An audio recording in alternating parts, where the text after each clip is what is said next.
as to the introductory comments in the paper about the approach and the philosophical and enforcement approach to vertical restraints, I can certainly confirm that Canada's approach is consistent with those goals, and in some, the approach would be an effects-based one with designed to follow certain objective and articulated criteria, with, in our case, a robust consideration of efficiencies.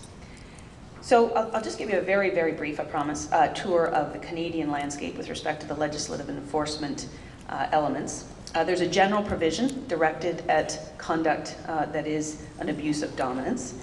The requirements are dominance in a market, understood very much as an assessment of market power in a general sense.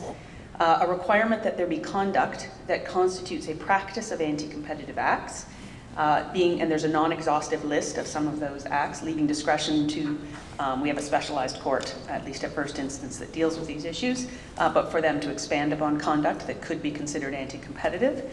And then finally, conjunctively, proof that the practice has had, is having, or is likely to have the effect of preventing or lessening competition substantially. And this analysis is focused, as it should be, I think, on the effect on competition rather than on competitors. The remedy, at the end of the day, that's available is an order from the tribunal to stop the conduct. And as of 2009, for the first time, there is the availability of an administrative monetary penalty, not a huge amount, but more than there used to be, of $10 million for a first offense and $15 million for a subsequent offense. There's very, very little jurisprudence in Canada interpreting this section. But there are several issues that are settled and have been articulated by the courts, and that, of course, defines the current environment in which the Bureau looks at cases. The first, comforting and right, I think, is that high market share alone is insufficient. Generally, it's considered a necessary condition, and the reality is that all the cases that have been resolved either by court decision or by settlement have had very, very high market shares in excess, typically of 95%, but I think there's one that's as low as between 85 and 90. Secondly, exclusive dealing, including certain discounting practices and tying activity, are generally considered under the abuse of dominance section, although there are independent sections available. And there is, unlike in the US, a provision against joint dominance. And several cases have been resolved successfully under this standard, but it hasn't been litigated, and so there do remain some pretty open questions, and it's an area that we find a lot of interest, particularly from our immediately southern neighbors, who don't obviously have the joint dominance feature through their legislation. And then finally, there is a court-developed business justification inquiry that can be prompted in the assessment of whether the act, that middle part, whether the act itself is a practice of anti-competitive acts, and as such, potentially abusive.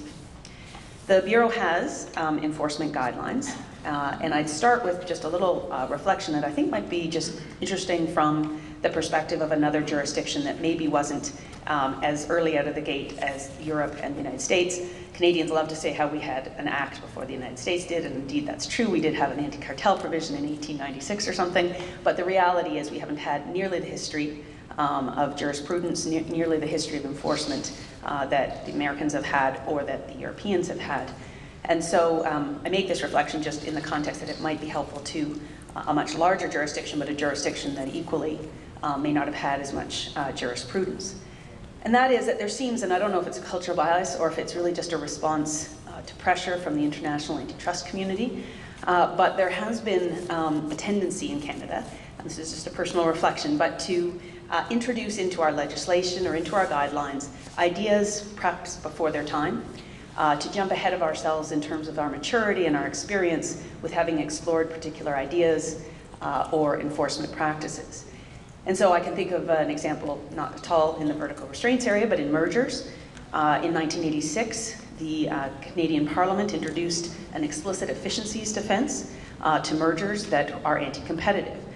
And I think to this day, I know that South Africa has a similar provision, but I think generally speaking, we stand alone in not having an integrated assessment of anti-competitive effects and efficiencies, and in fact, essentially having a trump card for efficiencies against a highly anti-competitive merger. Not that that's necessarily a bad thing, except it's completely unclear how to apply it, in the sense that the efficiencies, if they are greater than and outweigh the anti-competitive effects, no order can be issued to stop the merger. And I think efficiencies in any application have an awful lot of challenges around them. And then when you add on to it this sort of trump card last step feature to its application makes not necessarily a good thing for businesses or indeed for the coherent enforcement of the antitrust laws. So likewise, our experience in guidelines has been sometimes to put the cart a little before the horse, to my mind. And so we have guidelines that have just recently been replaced while I was commissioner, that the prior guidelines, to my mind, had some provisions in them that I thought anticipated a little more than was appropriate what the courts would do with the legislation, and prejudged some issues that I didn't think it was appropriate, nor did I think, frankly, did we have the experience, not even necessarily did any other jurisdiction have the experience to necessarily come down hard and fast and say such and so would be enforced in such and such a way. As I see it, I think you could have a whole discussion about what is the right content for guidelines, and that could be the entire topic of this forum. But I think as the EU guidance paper approaches it, it's important to remember that when you're looking at guidelines, it's not for the enforcement authority, especially one that doesn't have the power of decision like the Canadian Competition Bureau, but it's not for us to state how the law, there I said it, us, it's not for the agency to say how the law should be interpreted. That's a task for the courts, but rather to explain the circumstances in which a direct experience has revealed to the agency that it's appropriate to investigate. And so the current guidelines that we have in Canada that were issued not long before I left are admittedly criticized by the bar for their brevity and for removing some of the anticipatory discussion, if you will, that we had in them earlier about how we would enforce in the area of abusive dominance. But they really are simply an articulation of the enforcement approach in areas and ways that don't prejudge the courts. And to my mind, the hope would be that, of course, as experience is gained, that those guidelines are updated. So I think, back to my general point about guidelines in an emerging jurisdiction, and I don't really put Brazil in an emerging jurisdiction, but in terms of a discussion that we're having like we are today about, what direction should it go, my own reflections, for what it's worth, which isn't very much, is just to tread cautiously and not to feel that one needs to rush to articulate in a somewhat, if not technically binding, we all know how binding guidelines really are in practice, if only from a reputational perspective from the enforcement agency, but rather to, not in the rush to modernize, not to get ahead of oneself, but rather to think about your own context, your own bias, your own traditions, your own culture, which will define what really belongs in your guidelines as distinct from the guidelines of any other jurisdiction, whatever things you may have in common. So as to what we put in our guidelines in Canada, it's not articulated the same way as in Europe in sense of foreclosure and then consumer harm, but I'm not sure it comes to a wholly different place. The dominance inquiry is essentially the same and experiences very high market shares. The Anti-Competitive Act definition really follows the foreclosure analysis, including the as efficient competitor. And the SLC, or the substantial lessening of competition effect and assessment, is the consumer harm equivalent. And I think interesting maybe, I'm not sure, maybe not, interesting to me, is that we don't articulate the harm as consumer harm. We have harm to competition, and while of course harm to competition can manifest itself in consumer harm, the necessary reverse is not always, I guess, the case. And in particular, we have provisions in our law, and our law has been interpreted in a total surplus sort of a manner, rather than looking necessarily to consumer surplus, which I think does make a bit of a difference at the end of the day. Maybe when you factor in medium and long term, it doesn't really make any difference, but the pointing at consumer harm in an immediate sense isn't as compelling in our context. An interesting issue, I think, on the topic of constituent elements of the offense of abusive dominance is the fact that Canadian courts have grafted on an intent requirement into Anti-Competitive Act, and have recently further interpreted that intent to have to be that of harming a competitor, a predatory, disciplinary, or exclusionary intent. And I don't know enough about the laws of other jurisdictions, but my understanding is that's relatively unusual. And as noted in the Bureau's guidelines, those requirements of intent, predatory, disciplinary, and exclusionary, well, very much acknowledged as probably oftentimes the effect. The Bureau, rather, is stuck with that articulation by the courts for now. There's no stare decisis, but I think it very much informs clearly the context and the paradigm in which the Bureau would look at this conduct, and a Canadian lawyer would evaluate it. But I think it is a little bit unusual and something that probably is going to be the subject of further litigation in the future. What else is in the guidelines? There are safe harbors identified, and in fact, I pushed for there to be a little more clarity around those harbors than we'd had in the past.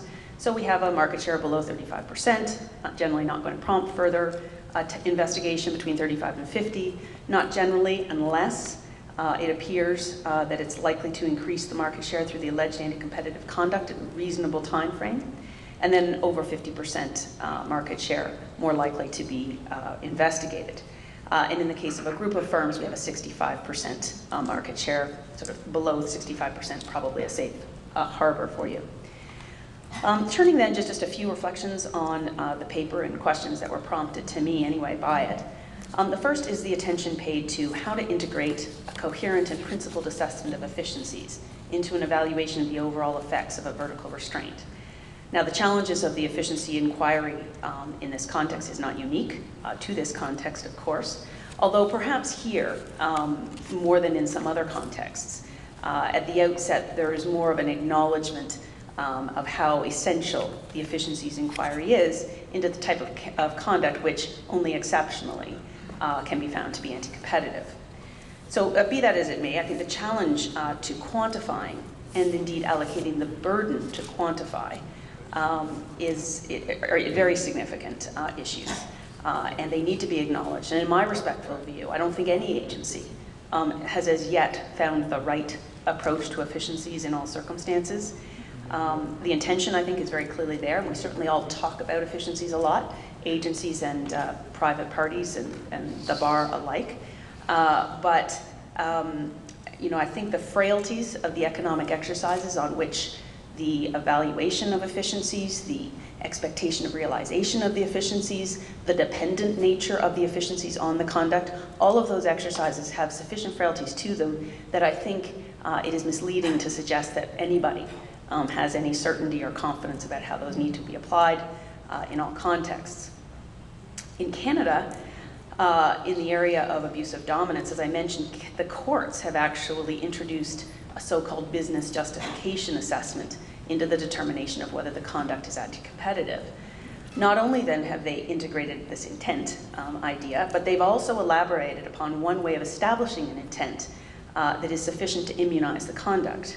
And so what the courts have said is that business justification isn't a defense, but it is a credible efficiency or pro-competitive rationale for the conduct in question, attributable to the respondent, which relates to and counterbalances the anti-competitive effects and or the subjective intent of the act.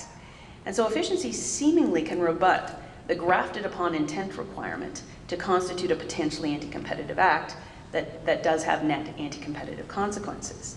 And maybe there is some kind of implicit, I've been trying to kind of get a feel for that, and I was bugging David about it earlier today, but maybe there is in some of the frameworks that are applied elsewhere an implicit attention to intent. Certainly we all talk about effects because effects are what matters, it seems to me.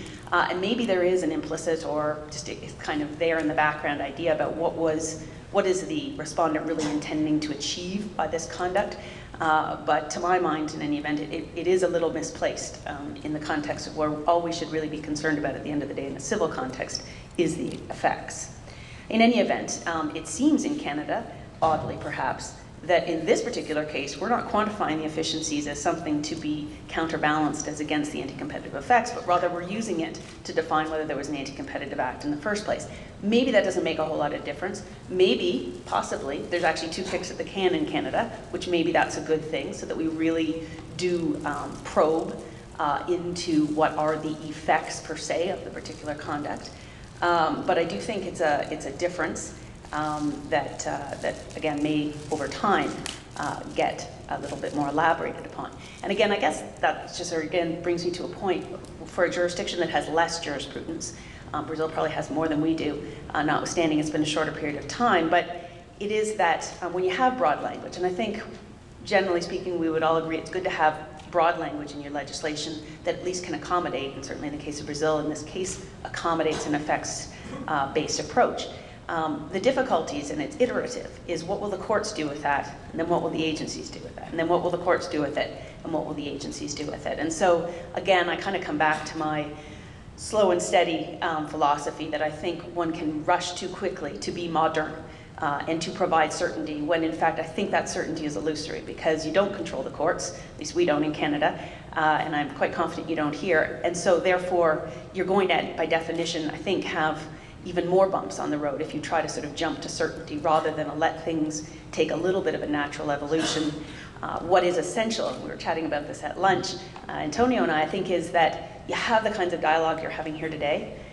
This seems incredibly healthy to me, incredibly respectful, and that's as it ought to be, and I think that's the most productive thing that a jurisdiction can do, to push its agency to say, look, you know, these are the things going around in the broader world around you, we know you're cognizant of it, but you've got to be transparent.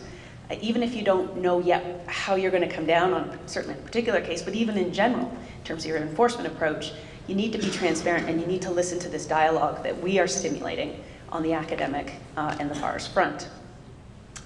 I'm sounding a little preachy, I don't mean to. What I guess I'm just trying to strike is a note that says, don't feel too much pressure from the international community to do that, which maybe you're not quite ready to do, but do talk and urge your agency to be transparent and to be accessible in those conversations.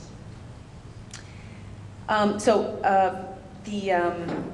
guess at the end, I'm not an apologist, obviously, for CADG. I don't certainly know enough about the law here to even presume to do that. But I do have some sympathy for the approach that has been described as having been CADG's approach in certain respects. The quantification of either the SLC or the efficiencies isn't always straightforward. And to confidently assign a weight to that exercise is, I think, it's misleading that anyone can really do that. Still, I think if we say we're going to do it, we certainly have to try. I think we have to do it with the greatest rigor that we can, the greatest attention to principle and coherence and consistency, and perhaps, and certainly I can speak for the Canadian agency, not for them, but about them, that there's certainly room for improvement there, and I'm sure the same can be said for most jurisdictions. My final observation is simply a step back, and it seems that the fundamental complaint in the paper regarding the application of the law in Brazil is a shifting of standards of proof, partly as a result of broad legislative language, which I've also heard echoed is a good thing, part as a result of insufficiently rigorous quantification and dependence on qualitative factors, part as a result of not demonstrating actual foreclosure effects or saying what level of foreclosure is acceptable, or another one being not quantifying the efficiencies. And I guess for what it's worth, you know, I agree that you shouldn't try to balance before it's clear that there's a foreclosure effect for sure. But I don't necessarily see a sufficient acknowledgement in the paper and the discussion of the challenge, resource and data and simply tools-wise, to actually perform the quantification exercises in a reliable way. I think, you know, or that there's a recognition that most of the time other agencies don't do it either. We talk a lot about efficiencies, but you'll find not that many cases where there's actually been either a merger or whatever blessed on the basis of efficiencies, or even rarer still, the efficiencies actually quantified. So I think it's just a little bit more shared of a challenge than perhaps has been recognized. It doesn't mean, as I said, that agencies shouldn't try, but there are limitations to what econometric exercises will reveal with any precision. And all I'm saying to this very knowledgeable audience, and I'm presuming to do that, is that I suppose that there really is no magical prescription. Agencies should choose the model that works best for the particular case at hand, and that's not always going to be the same model. They have to be driven by the circumstances, including the data, the market, dynamics, etc. Need to recognize that the output of those exercises is probably directional at best. Issues like the level of foreclosure, or put another way, what level of contestable market must remain, don't really lend themselves to rigid answers. And indeed, to suggest that they do, I think only risks retreating back to formalistic rules and an application of them in a way that doesn't really respond adequately to the facts of a particular case. Protecting competition, not competitors, completely endorse the comments that were made about that, and absolutely couldn't agree more heartily with what Seth was talking, I believe what Seth was saying about how there's this tendency to put an umbrella in some of the decisions to protect other competitors in the market. And this I will say, as a freshly departed agency official, I have never felt, and I've felt it's a rather arrogant position to take, for an authority to say that they know best how a market ought to be structured at the end of the day. We believe in competition. We do what we need to do to foster competitive circumstances and conditions, but to pick effectively, and you can sometimes tell what you're doing in one of those kinds of remedies, is a very, I think, arrogant thing to do, and I don't think it's the right thing to do. I guess I share the bias that I would, and again, and I'm not an enforcer anymore, but I share the bias as an enforcer that I would rather let, in the context of non-criminal activity, a problematic merger or conduct continue than over-enforce and chill the pro-competitive vigor that otherwise would prevail. So finally, I think the rejection of qualitative data or qualitative evidence isn't a good idea. I appreciate you want to back it up and you want to be driven and have a lot of quantitative data, but there are cases where there isn't any. And I think if you have a strong, credible, common sense qualitative story that is not rebutted by the quantitative evidence, that story is worth pursuing. And that's for good, for bad, for agency, for private parties.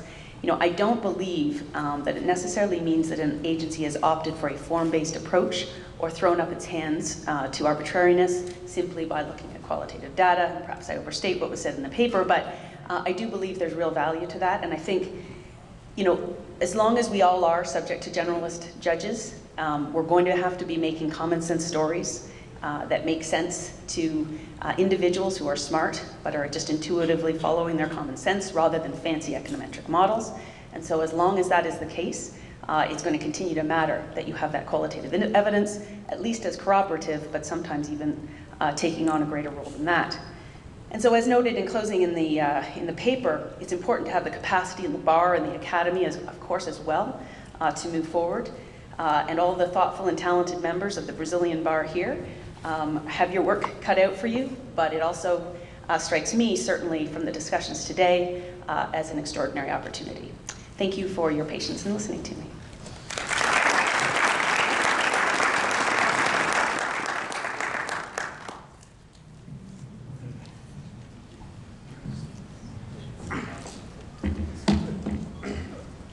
Well, hello, everyone. I want to also echo the thanks that other panelists have said. I really appreciate the opportunity to be here. I appreciate SEDES asking me to come along and participate in this wonderful event. And it's really a pleasure being here in Brazil. Hopefully, I'll have my presentation up.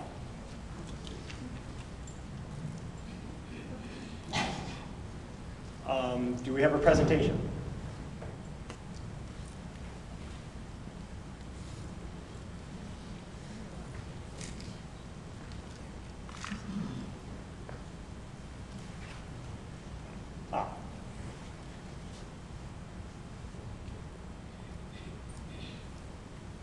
There we go. Thank you very much.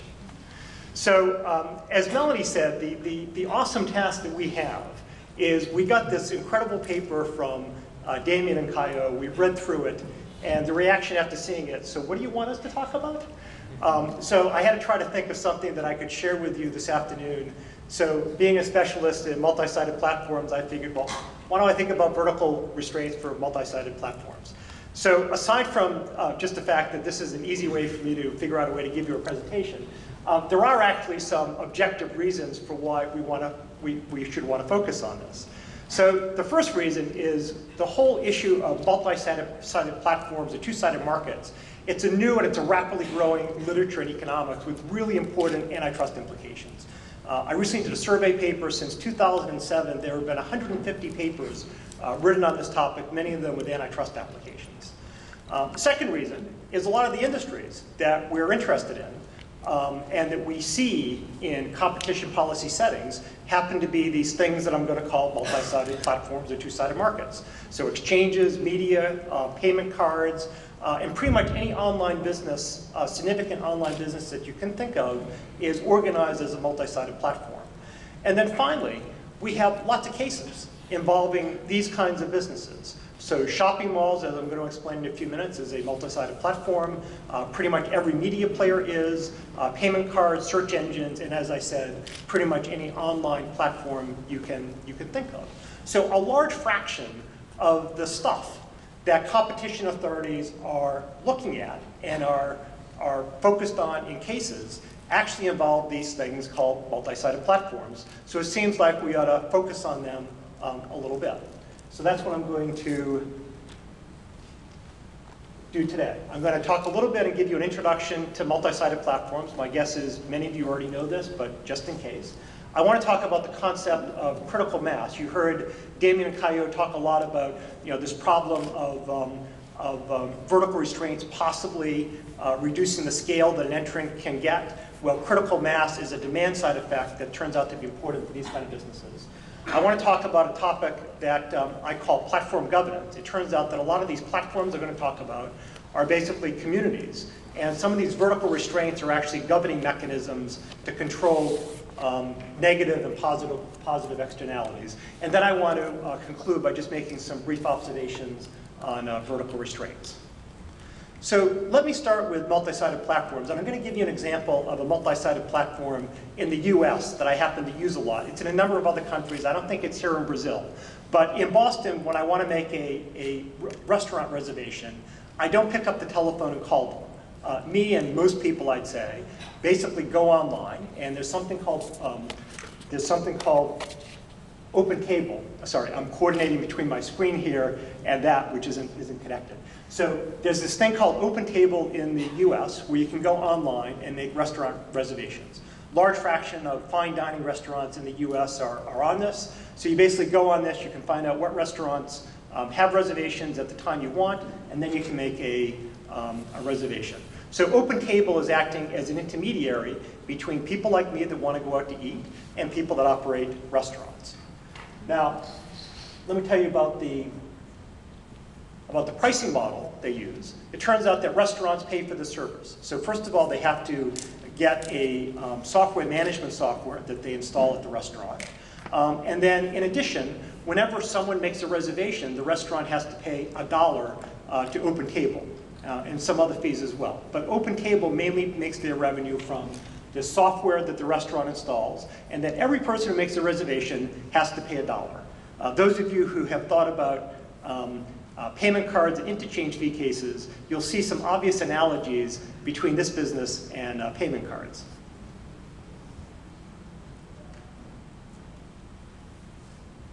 Now, Open Table is solving a transaction problem. Think about what I had to do a few years ago. A few years ago, if I wanted to make a reservation on a Friday night in Boston, restaurants are booked up, I'd have to pick up the telephone, I have to call the restaurant, they wouldn't have a reservation, I have to try someone else, and so forth. Meanwhile, on the restaurant side, they have to have someone at the other end who's taking the reservation. So a very time-consuming, difficult process. So big transactions cost between restaurants and people that want to go out to eat. So another interesting thing about this business is it has positive feedback effects. There are indirect network externalities. So the more restaurants that are available for me to make a reservation at, the more interested I'm going to be in signing on to the platform. And what's true for me is true for lots of other people.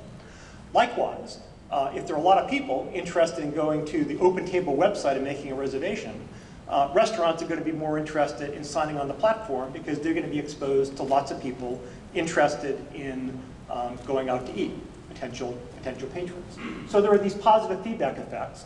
And what I'm showing on this slide here is actually a slide not from an economics textbook, but this is actually one of the investor presentations from Open Table. This is a core of their business model, this positive feedback effect between diners and restaurants. And it's driven this company in a short, well, not short space of time, but in about 10 years, this is about $1 billion US company in the US with operations now in Europe, and I believe they just opened in Canada, Mexico, and a few other places as well.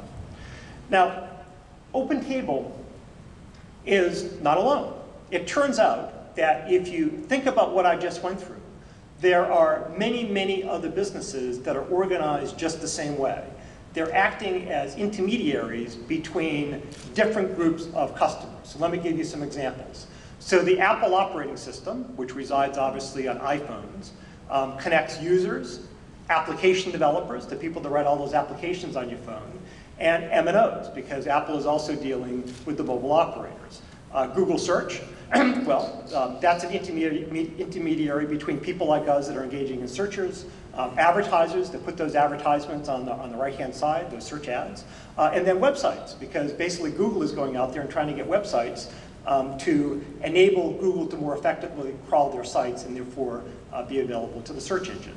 And I could go on. I've given you an example of a shopping mall in Brazil that I haven't been to, but I found online. So retail stores and shoppers, that's what a shopping mall does. It builds a shopping mall and it signs up retail stores to rent space, and it persuades shoppers to come into the mall and shop at those stores, and it gets a piece of the action. Payment card, so American Express, Cielo here in Brazil, so card holders and merchants, those are the two sides of the market. And then Facebook, I didn't have enough columns for Facebook. Facebook is actually five-sided. It's friends to friends. It's connecting those friends to advertisers. It's connecting the friends to application developers like Zynga that want to write games for them. And it's connecting them to merchants that also want to get access to those people as well. So Facebook is an intermediary between a number of different players. Now, let me give you sort of my working definition of what a multi-sided platform is. It enables two or more types of customers, so retail stores and shoppers in the case of the mall, advertisers and viewers in the case of media, two or more types of customers who could engage in some kind of valuable exchange to find each other through search and matching. So if you think about Google Search, what Google Search is trying to do is to match advertisers who are looking for customers to viewers who are looking for possibly buying something. It provides a place for those two customer sets to get together and ultimately to create a value maximizing exchange. Oh, I'm sorry. Again, lack of coordination here. Okay, that's the slide that I just talked through. Okay. So there are some common features.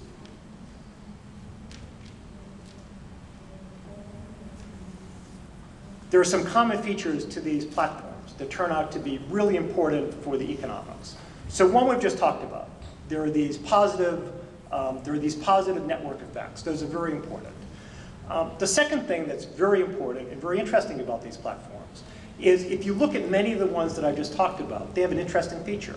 In an awful lot of those cases, they're giving something away to one side of the market, to one side of the business. So if you think about a shopping mall, you don't pay to go into the mall. If you think about Google Search, you don't pay to use search. If you think about Facebook, you don't pay anything for your friend page and all the stuff that you're doing on Facebook. If you think about newspapers, okay, you might be paying for a printed newspaper, but you're probably getting that at less than the cost of printing and distributing it to you.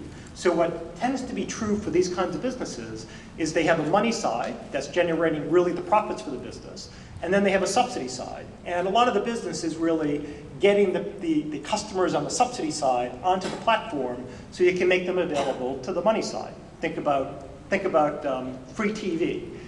They give you content in order to get you to come look at the TV screen, and then they take that attention that they've gotten and they basically sell it to advertisers. All of these platforms, whether it's credit cards or shopping malls or ad-supported media, all the same characteristics. And then the second characteristic, you've already heard this term used today by Damien, I think, is this difference between single homing and multi-homing. So if customers on one side only use a single platform, only use one platform, then that's known as single homing. If on the other hand, they're using multiple platforms, that's known as multi-homing. So most of us have multiple credit cards in our wallets. We probably have a debit card, several credit cards, maybe some store cards and so forth. So we're multi-homing. My guess is most of us only use one operating system on our computer, so in that case we're single homing.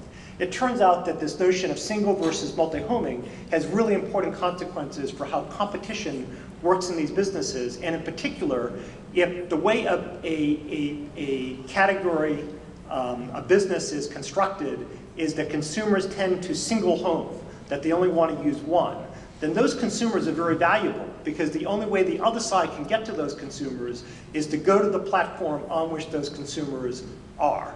If the consumers are multi-homing, then they can go to different places. So in the single homing case, you run into this issue of competitive bottlenecks. All right, so why have I told you all this stuff? Well, it's interesting, for sure. But it really has very important implications. And in particular, it has implications for everything that Damien, Caillou, and Seth have told you.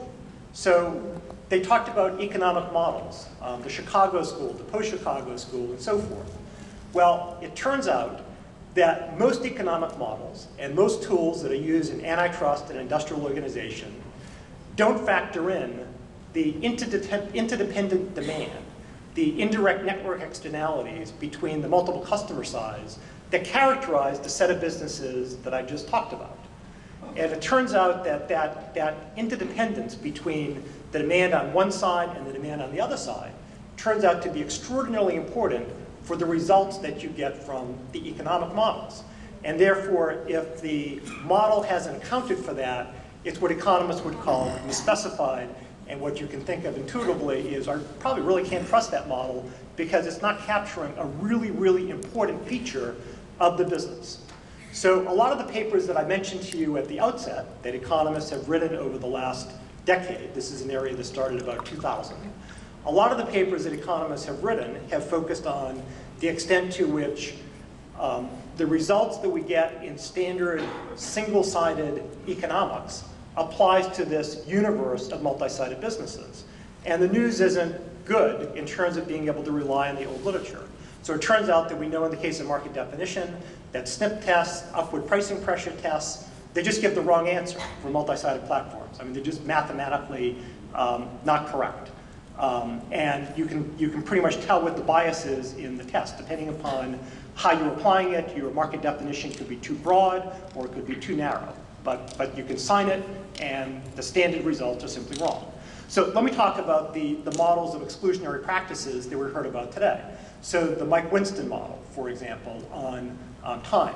So one of the things that Seth highlighted in his presentation, and Damien and Caillou certainly recognize as well, is that none of those models are particularly robust. They all depend upon lots of assumptions. But one of the key assumptions those models are all making is that the business they're looking at is not one of these. All those models are focusing on single-sided businesses where you're talking about one customer group and not the situation where you have interdependent demand. So the consequence of that is that none of those models can we be confident give reliable results in the case of multi-sided platforms. You can't take the Winston model, for example, and say, let's just apply that to multi-sided platforms. The only way you can analyze tying for multi-sided platforms is to develop a model for multi-sided platforms. And there have been a bunch of authors who have done that in the last few years, and lo and behold, you get very different results than you get from Winston. So that's a really important conclusion for competition authorities to keep in mind. It's not that we shouldn't be thinking about anti-competitive practices for these platforms. It's that you really need to be really, really careful about taking things you thought you knew were agreed on by economists and antitrust scholars and assuming that they apply to multi-sided platforms, because the fact of the matter is that they don't. So that's my summary of multi-sided platforms. And what I would like to do next is to talk about one particular aspect of multi-sided platforms that I think is interesting, and that's the notion of critical mass for multi-sided platforms. So what I'm going to do is introduce you to the economics a little bit, and then talk about how that ties into vertical restraints. The notion of critical mass in particular is the demand side equivalent of the scale economies that Seth and Damien and Caillou were talking about before. So critical mass refers to the number of customers that a platform has on either side of the business. So it's not about the cost side of the business, it's about the demand side of the business. It's about these indirect network externalities that I mentioned. So let me talk about YouTube for a minute. So this is a, I don't know if you can see this well enough. This is a graph of the growth of YouTube from its inception in early 2005 to when I ended this thing, which is in roughly late 2008. So the part that I want you to focus on is the far left-hand side. And I want you to put yourselves in the position of the founders of YouTube. You know, we all think that YouTube is this incredibly successful business today. But think of yourself in January, February 2005, you come up with this great idea for a business. And the business is, I want to get people to upload videos so that I can get people to view those videos, because ultimately I'll sell those eyeballs to advertisers. That's my business. So you're sitting there, you've started the business, and you know what? You don't have anyone who's uploaded a video, and you don't have anyone to watch a video because you don't have any videos to upload. So you've got a problem. You have to figure out how to take that business and turn it into something that people are going to take seriously. Now, if you put yourself back in the mindset of those guys back in early 2005, that's a really, really difficult problem. How am I going to solve that? How am I going to get the two sides on board? Because if I don't have that side, I can't have that side. If I don't have that side, I can't have that side. So they did one of the obvious things, which is, okay, I'll upload a video myself. So one of the guys goes out and he shoots a stupid video and he puts it up there, and then he does the other obvious thing, which is he tells a few friends, why don't you come watch my video? Okay, they tried that. Well, that didn't work too well. So they weren't getting much traffic. And you look at that period of time, there's very, very little traffic during that period of time. So then they tried other things. So the other clever idea they had was, why don't we call up pretty girls and tell them to post their videos on YouTube, and then that will get people to come to YouTube and watch it. Well, it turns out the girls weren't too enthusiastic about doing that, so that didn't work too well either.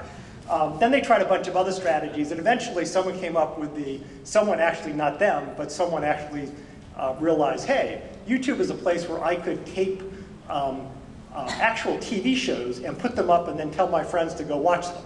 So there's an element of people in the community basically doing illegal downloads of TV shows and putting it up on YouTube. But for whatever reason, these guys, they persisted over about an 18-month period of time. 18-month period of time, they went through this process of trying to get both sides on board. And they finally succeeded, because what you see, you can barely see it from the back of the room, but I can see it here, is if you go out to about September, November 2006, you see an inflection point. You see a kink in the curve, and you see that the thing, I mean, if you blew that thing up, it would look like that and like that. But because it's so small, it looks flatter. So they got to a point where they're able to get more rapid growth. And then, you know what, since they had lots of people on that side downloading videos, viewing videos, and lots of people on this side uploading videos, more people over here wanted to come, more people over here wanted to upload videos, and that started giving positive feedback effects, and then this thing started zooming up. Okay, so that's the history of YouTube. Well, it's really interesting. First of all, it took 2 years, and at any point during that 2-year period of time, something could have happened to have killed these guys off if they hadn't been able to get enough demand on either side. So that leads me to the notion of critical mass. So critical mass refers to the minimal set of customers on each side that's large enough to attract more customers and result in this positive feedback effect. So if you think about this as a financial exchange or as a B2B exchange or anything like that, if you don't have enough buyers, you're not going to get sellers. You don't have enough sellers, you're not going to get buyers. You ultimately get to the point where if you have enough buyers and you have enough sellers, more buyers want to come and more sellers want to come. That's the notion of critical mass. It applies to all of these businesses that I've talked about. You have to have that concentration of demand on both sides in order to get the positive feedback effects. That first 18 months of YouTube was basically a process of trying to build up things to the point where there was critical mass to get the thing ignited. So entrance into these platform businesses, that is basically what they're doing in practice for the first 2 years to trying to build it up in order to get to this critical mass point. And if you get to that critical mass point, you can get explosive growth. Now, Dick Schmolensky and I have done a fair amount of analysis on this, and I'm going to skip this slide here and go right to our framework. So I just want to talk through this quickly because it's going to tie into the discussion of vertical restraints.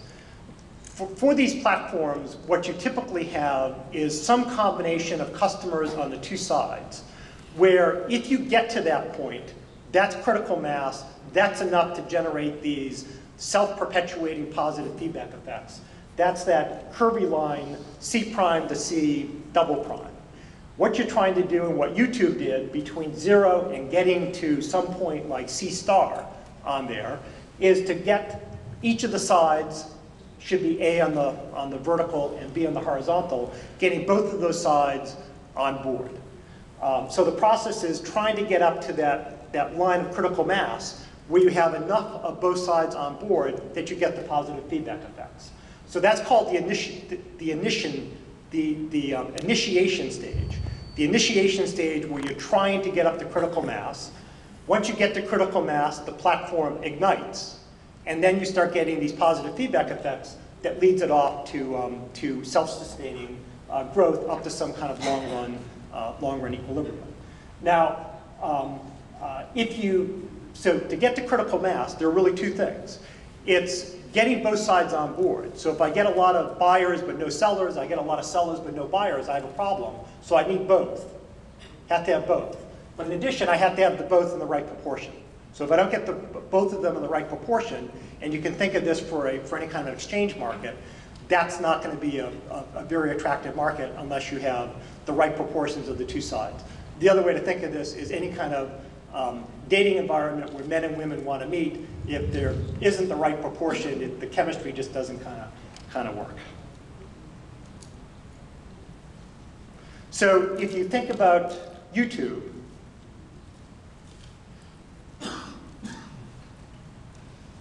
there's this initiation stage, which is the first 18 months or so. There's the ignition stage, which is where the curve kinks in late 2006.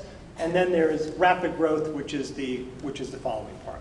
So why am I boring you with this notion of critical mass? Well, it turns out to be really important for thinking about the role of vertical restraints in multi-sided platforms.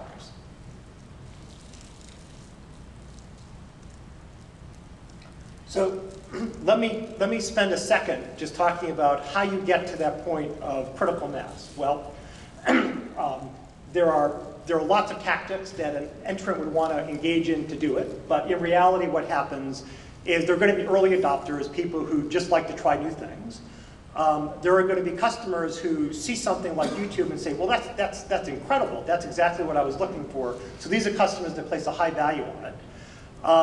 There are going to be customers on one side that are highly valued to customers on the other side. And in those cases, the platform might want to go out and try to recruit those people because they're going to be very attracted to the other side, get those people on board. The platform might engage in exclusive deals because one way to get customers on board is to enter into some kind of financial arrangement where you get a bunch of customers. This could be an anchor mall at a shopping mall, an anchor store at a shopping mall, for example, and so forth. Do an exclusive deal to get them on board. And then finally, the entrepreneur is going to want to try to shape expectations so that people in the community on both sides have an expectation that the platform is going to be successful. That's going to make them be more enthusiastic about trying it out. All right, so that is the story of critical mass. And what I want to do now is to then think about how that relates to vertical restraints. And what I want to do is to, number one, talk about I'm a rival to this entrant. What can I do in order to make it difficult for this entrant to get traction, to compete with me? And then I want to turn to, well, what are the pro-competitive aspects of some of these vertical constraints in this kind of situation? So if I don't want a YouTube, for example, to become successful, or if I don't want a shopping mall to become successful, I can try to lock up enough demand on either side. If I'm a competing shopping mall, I might want to try to do my own exclusive deal with any plausible anchor store, maybe do a deal with lots of other stores to prevent that shopping mall from getting critical mass. So I might want to think about some kind of arrangement to do that where I'm locking up demand on one side or the other side in order to prevent the platform from getting the critical mass to ignite. I could not be quite so extreme, but I could try to lock up enough customers on both sides that the platform just can't get up to that point of critical mass. And then the final thing is there are going to be certain customers, as I mentioned before, that are going to be very valuable to customers on the other side. They're the ones who generate a lot of positive feedback effects because they're really valued by the other side. If I can selectively lock up the really interesting assets, the really interesting, cool customers on both sides of the market, then that's a way for me to possibly prevent this entrant from getting up to critical mass and igniting. So I've heard all this. I'm a entrepreneur. I've decided to consult Damien's paper to find out what the spectrum of vertical restraints are that I can engage in. So I see exclusive deals. So I could think about exclusive deals to lock up demand on one or both sides of the platform. So that's a vertical restraint I could think about. I could think about conditional rebates. So exclusive deals, that's a hard constraint. I could think about something that's a little bit softer. So that would be a conditional rebate. It doesn't prevent customers from joining the entrant platform, but what it does do is it raises the cost to them of doing that, so that might make it harder for them to desert me and go to the rival platform. And there might be other restraints that I could engage in. Maybe I could come up with some kind of a tie that makes it difficult for the customer to want to leave me. Maybe some kind of pricing restrictions, other kinds of behavioral restraints. And all of those could basically raise the cost to customers to joining the other platform. And as the rival to the entrant, what I care about is I care about any of my customers leaving for the entrant, but I also care about the entrant getting any customers whatsoever from anywhere, because once he gets to critical mass, or she gets to critical mass, you get this ignition, and then it will potentially become a viable competitor. So this is not exactly a new argument. If you go back to the network effects literature from the late 1990s, there are papers by Carl Shapiro and other people that talk about critical mass in the context of indirect and direct network effects in network industries. What the multi-sided platform in this models have done is made all that behavioral, really extended that to a wide variety of businesses that people didn't previously really think about in terms of network industries. People didn't think about shopping malls and dating clubs and so forth as being network industries. Now we understand that they are. So vertical restraints in platform businesses are potentially anti-competitive to the extent that they could be used to prevent entrants from getting critical mass. And that's the equivalent to what you hear in the traditional vertical restraints literature, where the idea is you prevent firms from getting enough scale economies.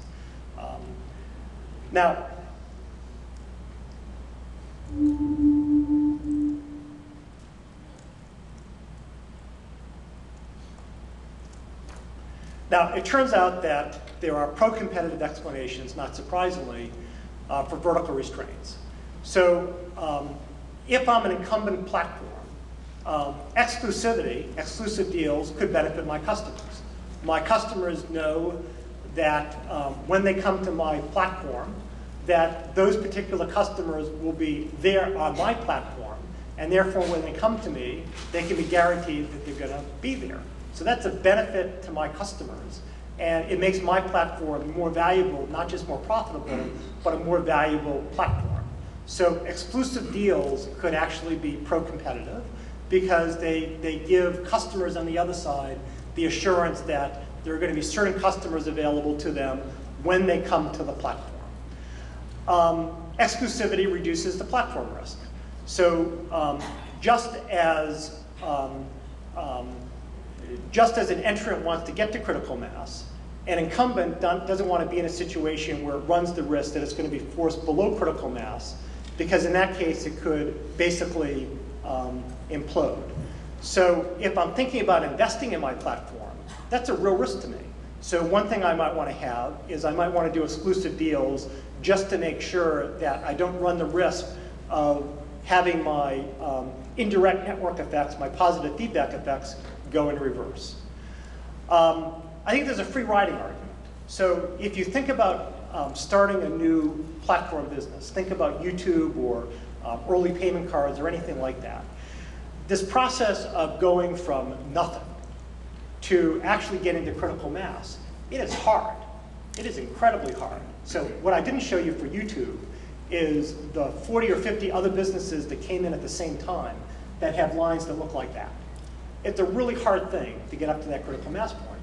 So if I'm an entrant and I figured out a clever strategy to do that, why shouldn't I do exclusive deals in order to prevent other people from basically copying exactly what I did? So maybe there's a free riding argument here that if I've come up with clever solutions on customer sets to incorporate to get to critical mass, that I ought to have some protection of that intellectual property in effect of doing that. And then finally, I'm not sure I'm going to be able to get to this in this presentation today.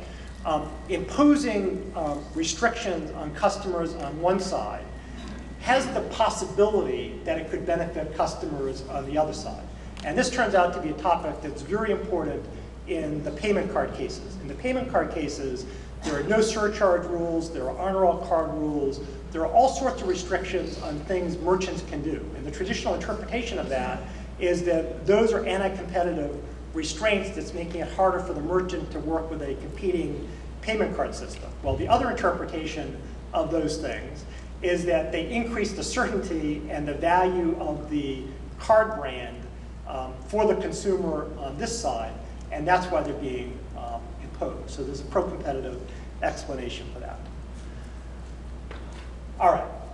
It turns out, not surprisingly, that figuring out whether you're looking at an anti-competitive vertical restraint in a platform business or a pro-competitive one, it's complicated. And for all the reasons that Melanie has talked about and Damien and Caillou have talked about as well. You're balancing two sides and you're doing it in very difficult situations. So there isn't a one-size-fits-all here, but there are some things I'd like to mention. So one of the things that's probably worth looking at is the extent to which the vertical restraint is impeding entry. And this isn't really an issue of the sheer volume of demand. So the rules that you tend to have in vertical restraint cases, where people talk about 30% or 40% of demand being excluded, that's not really the right concept in the case of critical mass for platform businesses. The question is, to what extent are the vertical restraints denying an entrant access to customers that are essential to getting to critical mass? It's hard to translate that exactly into 30 or 40%. It could in fact be two critical assets on either side of the platform that's needed during that 2-year window of opportunity that's essential for the platform. So that's the impediment that really needs to be looked at. I think both Seth and Damien and Caillou mentioned the notion of counter strategies. So it's easy to say that I'm being denied access to all these customers, but the reality in entering any of these kind of businesses is to really successfully enter, you're probably going to have to differentiate yourself from the incumbent anyways. So one question is whether by differentiating I can get around any of the harm from the vertical restraints. I think the stage of competition is also interesting. So the incumbent may have exclusive dealing arrangements as part of its entry strategy for getting up to critical mass. So if you're looking at the incumbent, let's say 4, 5, 6 years into the business, it could very well be that these exclusive deals are really part of its initial entry strategy, and that they're still useful for a variety of reasons. So I think we need to take a look at when they're being imposed. There's the point that I just mentioned, which is these behavioral restrictions. And this is probably one of the most important antitrust implications of the multi-sided platform framework for competition cases and for competition authorities. If you're looking at welfare, you can't just look at one side. The platform is creating value for the two sides, or for the three sides, or the four sides, or whatever. And the only way to properly evaluate welfare in that context is to take into account the aggregate welfare being created by the platform, because there may very well be situations where one side is harmed, but the other side is more than benefited, and that's just the way these things work and are supposed to work. And then the final point that I think we should be conscious of is, I put all this in terms of there's this poor entrant that's trying to get in and get critical mass, and there's this big bad incumbent that's out there, maybe thinking about ways to prevent that from happening. But the reality of the world is it's a lot more complicated than that, and I think this raises actually some interesting issues. So if you think about the Microsoft cases, so in the browser business, Netscape was a platform. It got positive feedback effects. It reached critical mass, and it got explosive growth. Okay, very successful. It had like 80 or 90% of browsers in 1995, 6, 7, and 8. So Microsoft comes along. Okay, it's an incumbent in operating systems, and it wants to get into the browser business. Okay, well, in getting into the browser business, it has a problem. It doesn't have critical mass. It needs to get critical mass. This other company has critical mass. What kind of restraints do we want to put on that incumbent in another ecosystem to enter the browser business? You have the same story with Windows Media Player. Windows Media Player, Microsoft was not the first entrant. It wasn't the incumbent dominant firm. Instead, there were several other firms that had positive feedback effects, were dominant and so forth, and Microsoft was basically an entrant in those businesses. So I'm not saying that to defend Microsoft or not to defend Microsoft. I'm just saying that I think one needs to be a little bit careful in just assuming that incumbents should be, that established firms should be treated one way and entrants another way. I think it's more complicated than that. There's another part of all this that I wanted to talk about, which is this platform governance point. I don't think that I have time to do that. I think I more or less run out of time. So what I want to do is I want to skip really to the, so I'm going to do this for you, just to see what I would have talked about if I had time. So you'll get this presentation at some point. I have a paper on my SSRM page called Governing Bad Behavior, which will give you some background on the platform governance thing.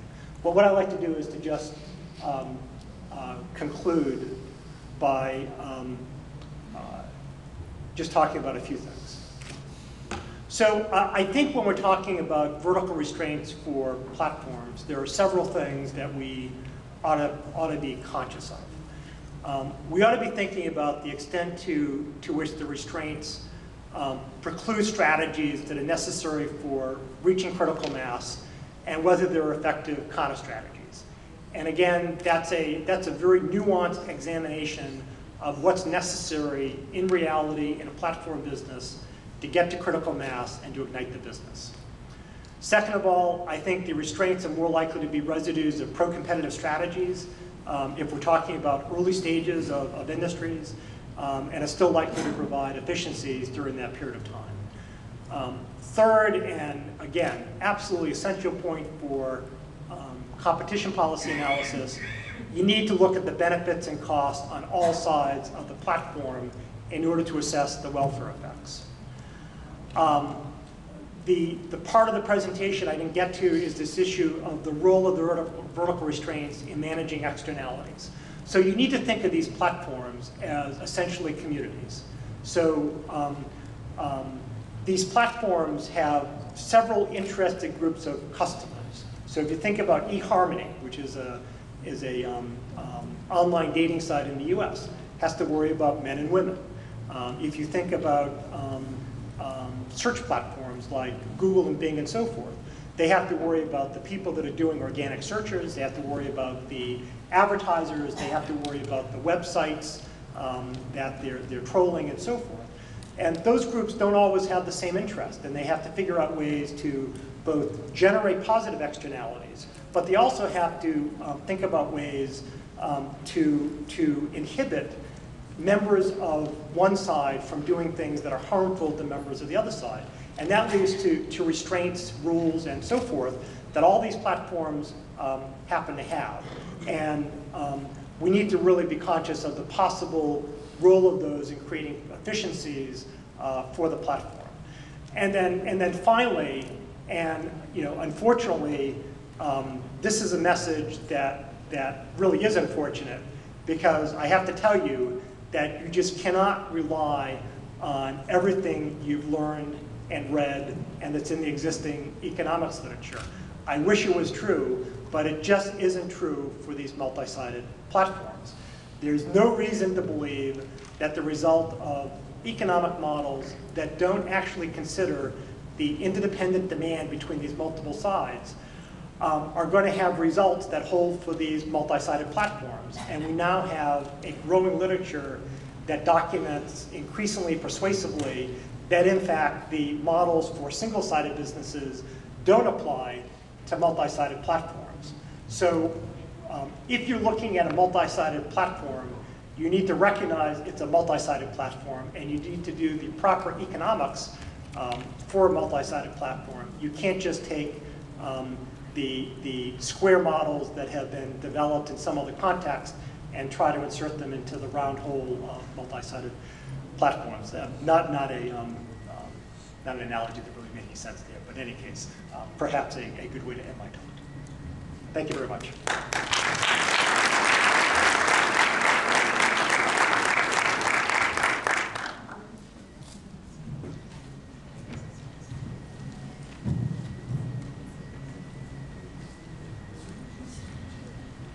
Nós encerramos assim o nosso segundo painel, faremos um intervalo de 10 minutos para o café e retomaremos com o terceiro painel do dia.